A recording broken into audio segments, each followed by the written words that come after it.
Oi pessoal, estamos aqui para nossa segunda aula do curso de xadrez. Como vocês devem lembrar, a primeira aula abordou questões do tabuleiro, o que é uma coluna, o que é uma fileira, o que é uma diagonal e o que são as casas propriamente ditas. Hoje nós iremos tratar sobre as peças e os seus movimentos, como cada peça se movimenta no tabuleiro de xadrez. Bom, a primeira coisa que você precisa saber é que cada peça do xadrez se movimenta de um jeito diferente. Por exemplo, a torre se movimenta de um jeito, o cavalo se movimenta de outro jeito. O bispo também tem um jeito característico de se movimentar, assim como o rei, a dama e os peões. Cada uma dessas peças se movimenta de uma forma diferente. Então nós vamos começar a ver de uma por uma como as peças se movimentam no tabuleiro de xadrez. Primeiro, a torre. A torre ela tem um movimento bastante simples. É importante relembrar onde as torres iniciam o jogo. As torres brancas iniciam na casa A1 e H1, enquanto que as torres negras iniciam na casa H8 e A8. As torres elas têm um movimento relativamente simples, como eu mencionei. Elas se movimentam em linhas retas, podendo ser na vertical e na horizontal, certo? E quantas casas elas puderem se movimentar, caso não tenha obstáculos em seu caminho, certo? Por exemplo, você poderia movimentar a torre de A1 até a casa H1 ou até a casa A8, por exemplo. Certo que se fizer parte da sua estratégia, você não precisa mover a torre obrigatoriamente até a 8. Por exemplo, você poderia mover até a casa A5. Então a torre não precisa ir obrigatoriamente até o final da trajetória. Tanto é que se você quiser mover até a casa A2, mover apenas uma casa, se fizer parte da sua estratégia, você pode fazer esse movimento, certo? Outra peça de movimento relativamente simples é o bispo. Os bispos eles começam na casa C1 e na casa F1, os bispos brancos, ou na casa C8 e F8, os bispos pretos, certo? E os bispos se movimentam apenas nas diagonais do tabuleiro. Desculpa. É diferente da torre, que se movimenta nas linhas retas verticais e nas horizontais, nas fileiras e nas colunas. Os bispos eles vão se movimentar nas diagonais, certo? Também você não precisa mover um bispo até o final da linha da diagonal. Você pode, se fizer parte da sua estratégia, não, eu não vou querer mover meu bispo até a casa A6. Se você quiser levar até a casa C4, por exemplo, você pode mover o bispo até aqui. E a partir desse momento ele vai passar a atuar nessa diagonal e continuar atuando na diagonal que ele estava anteriormente, certo? É importante lembrar, como eu falei, os bispos eles iniciam o jogo em casas de uma cor e não vão poder passar para casas de outras cores. Por exemplo, o bispo branco que inicia em F1, por ele iniciar numa casa branca, ele sempre vai andar em casas brancas. Ele não vai conseguir passar para uma casa preta, certo? A mesma coisa o bispo branco de C1. Por ele começar na casa negra, ele vai sempre andar nas diagonais pretas, por exemplo. Ele não vai conseguir passar por uma diagonal branca, certo? É uma característica importante para relembrar dos bispos, que eles sempre ficam confinados nas casas da cor que eles iniciam o jogo, certo? A dama é considerada a peça mais forte do jogo. É conveniente chamar de dama. A gente vai ver mais para frente a aula sobre a notação do jogo E vocês vão ver por que a preferência de se chamar dama e não rainha, como muita gente chama. Também está certo chamar rainha, mas para a questão de anotação, a preferência é a gente chamar a peça de dama, certo? A dama sempre inicia o jogo nas colunas D, por exemplo, a dama branca inicia o jogo na casa D1, enquanto a dama negra inicia o jogo na casa D8, certo? É considerada a peça mais forte do jogo, justamente porque a dama ela pode se movimentar igual uma torre, certo? Nas linhas retas, na vertical ou na horizontal, e ela também pode se movimentar igual um bispo, nas diagonais. Ou seja, o raio de ação dela é muito grande, ela pode cobrir várias casas, justamente por conter esses dois movimentos. Ela faz a função de uma torre, se movimentando nas horizontais e verticais, e também pode se mover igual um bispo, se movimentando na diagonal, certo? O rei inicia o jogo sempre na coluna E. O rei branco inicia o jogo na casa E1, enquanto que o rei negro inicia o jogo na casa E8. O rei ele tem um movimento bastante simples também. Ele é como se fosse uma dama, mas com movimentos limitados. Por exemplo, o rei ele pode se mover para qualquer direção, só que ele se movimenta apenas uma casa, certo? Então, ele é como se fosse uma dama, podendo se movimentar na horizontal e na vertical, também nas diagonais, mas apenas uma casa. Por exemplo, se fosse uma dama aqui no lugar do rei, ela poderia se movimentar na diagonal, na diagonal completa, certo? Podendo alcançar as bordas do tabuleiro. E também poderia se movimentar nas horizontais até a borda do tabuleiro ou na vertical, certo? Ela poderia fazer todo esse trajeto. Só que sendo um rei, ele só pode se movimentar uma casa por vez.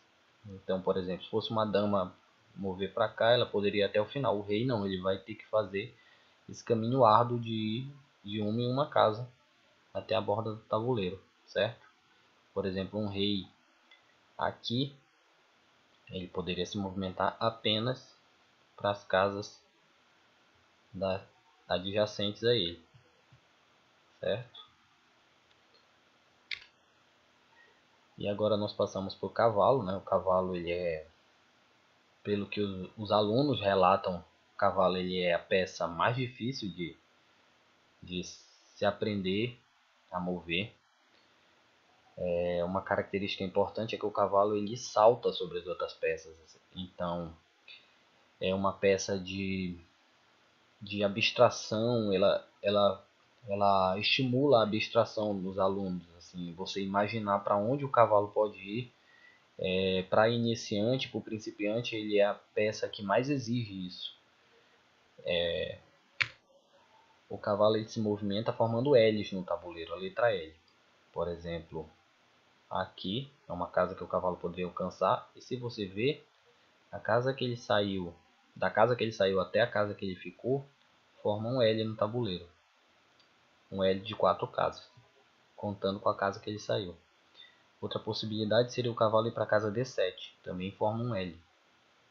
Um L de 4 casas, contando com a casa que ele saiu. Podemos contar assim: 1, 2, 3, 4. A casa C6 também seria uma opção. Você poderia contar 1, 2, 3, 4 ou 1, 2, 3, 4, certo? Então,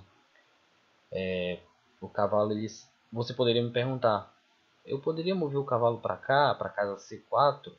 Ele fez um L, olha um L. Certo, é um L, mas como eu falei, o L do cavalo ele precisa ter 4 casas contando com a casa que ele saiu. Então esse seria um L de 1, 2, 3, 4, 5, 6 casas, certo? Enquanto o L correto do cavalo tem apenas 4 casas. Aqui temos mais um exemplo, o cavalo no centro do tabuleiro.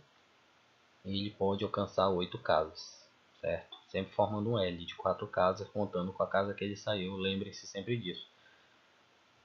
1, 2, 3, 4, ele poderia alcançar a casa D7. Ou 1, 2, 3, 4, ele poderia alcançar a casa G4, certo? E assim por diante. Um macete bom para o cavalo é você observar que sempre que ele está numa casa preta, ele só vai conseguir alcançar naquela rodada casas brancas. Todas as casas aqui marcadas onde termina o L do cavalo são brancas, certo? E da mesma maneira, se ele tivesse, por exemplo, aqui numa casa branca, naquela rodada ele só poderia se mover para casas pretas. Por exemplo, o L dele poderia acabar aqui. 1, 2, 3, 4, certo? Outro L possível. 1, 2, 3, 4. Aqui também. 1, 2, 3, 4. Certo? Nessa rodada, por ele estar numa casa branca, ele só iria alcançar casas negras. Certo? E por último, temos os peões. Os peões eles são considerados as peças mais fracas do jogo, certo? E ele tem algumas peculiaridades. Por exemplo, é a única peça que não consegue voltar. Por exemplo, quando você avança com um peão no tabuleiro, ele não pode voltar, certo? As outras peças, a torre, o bispo, cavalo, dama e rei, você pode muito bem ir para frente no tabuleiro e voltar para uma posição que ele estava. O peão ele não faz isso, ele não tem, você não tem a opção de voltar um peão, certo? Então aqui vamos, os peões eles sempre iniciam na segunda fileira do seu exército, por exemplo, na fileira 2 se for das brancas e na fileira 7 se for do exército preto, do exército das negras, certo? Então o peão no seu primeiro lance você pode movê-lo duas casas, certo? Sempre para frente. Você também tem a opção de mover uma casa, tá? Você não obrigatoriamente, você não precisa mover as duas casas, você pode mover simplesmente uma casa. O importante é lembrar que é só no primeiro movimento que ele pode mover duas casas, certo? Depois disso, depois do primeiro movimento, ele só vai poder andar uma casa por vez, certo? E não pode voltar, como eu já mencionei. Aqui também é válido. Se você mover uma casa no primeiro movimento, você já perdeu a oportunidade de mover duas casas, certo? A partir daqui, ele só vai poder andar de uma em uma casa, certo? Aqui eu botei os outros peões para exemplificar. Outra coisa que é muito comum do aluno pensar, por exemplo, eles pensam que, por exemplo, eu movi o peão F até a casa F4, então eu não vou poder mover outro peão duas casas, porque eu já movi esse aqui. Mas isso não se sustenta, certo? Qualquer peão que começar, que for sair, no seu primeiro lance ele tem direito a se mover duas casas, certo? Não é porque o peão F eu já movi que eu não vou poder mover o peão A, por exemplo. É muito comum o aluno pensar isso. Ah, eu não vou poder mover duas casas com o peão A porque o peão F já foi movido. Mas não, qualquer peão que estiver saindo da sua posição inicial, ele pode mover duas casas, certo? E a partir do momento que ele já se moveu, ele só vai poder mover uma casa. Por exemplo, aqui eu estou indicando que o peão E pode se mover as duas casas, mas o peão F, por já ter sido movido, ele só vai poder andar uma casa a partir daqui, dessa posição, certo? Aqui tem outro gráfico explicando. Vamos supor que o peão A já foi movido até a casa A4, então a partir daqui ele só vai poder mover de uma em uma casa. O peão B, como ainda está na sua posição inicial, pode mover duas casas, certo? Ou uma, se for da sua estratégia. O peão C também tem o direito de mover duas casas. O peão D foi movido uma casa na sua primeira rodada, certo? Então a partir daqui ele só vai poder ir de uma em uma adiante no tabuleiro, certo? A mesma coisa aconteceu com o peão H. A pessoa decidiu, não vou mover duas casas até a casa H4.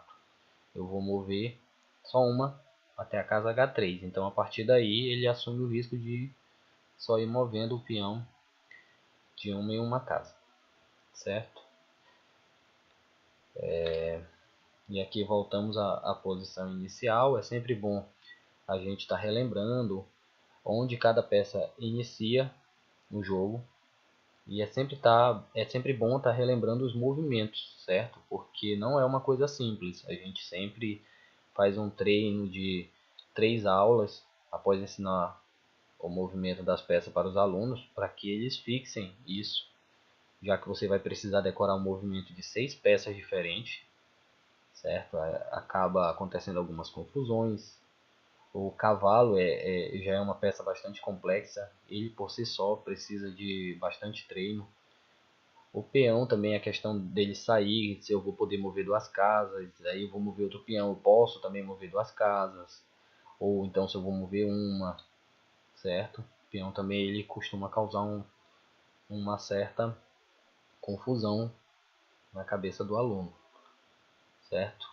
Torre também, às vezes, por incrível que pareça, o aluno costuma confundir os movimentos da torre e do bispo, eles acabam invertendo, certo? Outra coisa muito comum de acontecer é o aluno confundir a dama com o rei. Tem muitos alunos que passam muito tempo pensando que a dama é o rei e vice-versa, certo? Mas isso com treino, prática, a gente vai conseguindo fixar. E essa foi a aula 2. Espero que vocês tenham gostado e até a próxima aula.